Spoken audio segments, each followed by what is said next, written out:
ಇನ್ನು ಉಡುಪಿಯ ಹೆಬ್ರಿ ಕಬ್ಬಿನಾಲೆ ಅರಣ್ಯ ಪ್ರದೇಶದಲ್ಲಿ Naxal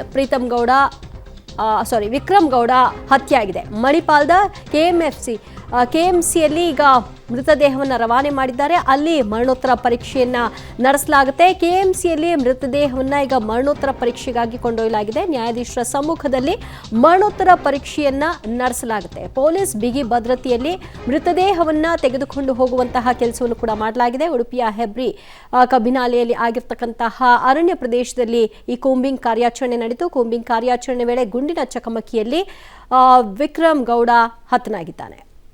Gowda alias Vikram Gowdlu alias Srikanth, most wanted Naxal of Karnataka. ಅವರು ಎನ್ಕೌಂಟರ್ನಲ್ಲಿ ಮೃತ ಹೊಂದಿದ್ದಾರೆ. ಎರಡೂ ಸೈಡ್, ಪೊಲೀಸ್ ಸೈಡು ಮತ್ತು ಆ ಸೈಡು ಚಕಮಕಿ ನಡೀತು. ಆ ಒಂದು ಎನ್ಕೌಂಟರ್ನಲ್ಲಿ ಅವರು ಮೃತಪಟ್ಟಿದ್ದಾರೆ. ತನಿಖೆ ನಡೀತಾ ಇದೆ. ಅವರ ಮೇಲೆ 61 ಕೇಸ್ಗಳಿತ್ತು. ಅನೇಕ ರೀತಿ ಕೇಸ್ಗಳು, ಮರ್ಡರ್, ಎಕ್ಸ್ಟಾರ್ಷನ್, ಈ ರೀತಿಯ ಕೇಸ್ಗಳು, ಹಾಗೂ 19 ಕೇಸು ಕೇರಳದಲ್ಲಿತ್ತು. ಈಗ ಇರುವ ನಕ್ಸಲರ ಪೈಕಿ ಅವರು ತುಂಬ most wanted and most dreaded. ಈ ಒಂದು ಕಾರ್ಯಾಚರಣೆಯನ್ನು ನಮ್ಮ ಆ್ಯಂಟಿ ನಕ್ಸಲ್ ಫೋರ್ಸ್ ಏನು ISD ಇದೆ, ಇಂಟರ್ನಲ್ ಸೆಕ್ಯೂರಿಟಿ ಡಿವಿಷನ್, ಅದರ ಅಂಡರ್ ಬರುವ ಆ್ಯಂಟಿ ನಕ್ಸಲ್ ಫೋರ್ಸ್ ನಡೆಸಿದೆ.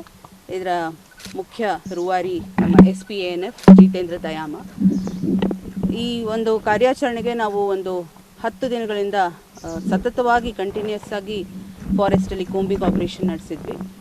10th ನವೆಂಬರ್ನಿಂದ ಕಂಟಿನ್ಯೂಸ್ ಪ್ರಯತ್ನ ಜಾರಿ ಇಟ್ಟಿದ್ವಿ. ಮಾಹಿತಿ ಇತ್ತು, ಮಾಹಿತಿ ಕಲೆಕ್ಟ್ ಮಾಡಿದ್ವಿ, ಅದು ಫಲ ಕೊಟ್ಟಿದೆ. ನಮ್ಮ ISD DGP ಅವರಾದ ಪ್ರಣಬ್ ಮೊಹಂತಿ ಸರ್ ಕೂಡ ಮೊನ್ನೆ ತನಕ ಒಂದು ಫಾರೆಸ್ಟಲ್ಲಿ ಕೂಂಬಿಂಗ್ ಆಪರೇಷನಲ್ಲಿ ಭಾಗವಹಿಸಿ ಇನ್ಸ್ಟ್ರಕ್ಷನ್ಸ್ ಕೊಟ್ಟು ಹೋಗಿರ್ತಾರೆ. ಸೊ ಒಟ್ಟಾರೆ ಇದು ಅಫ್ಕೋರ್ಸ್ ಈ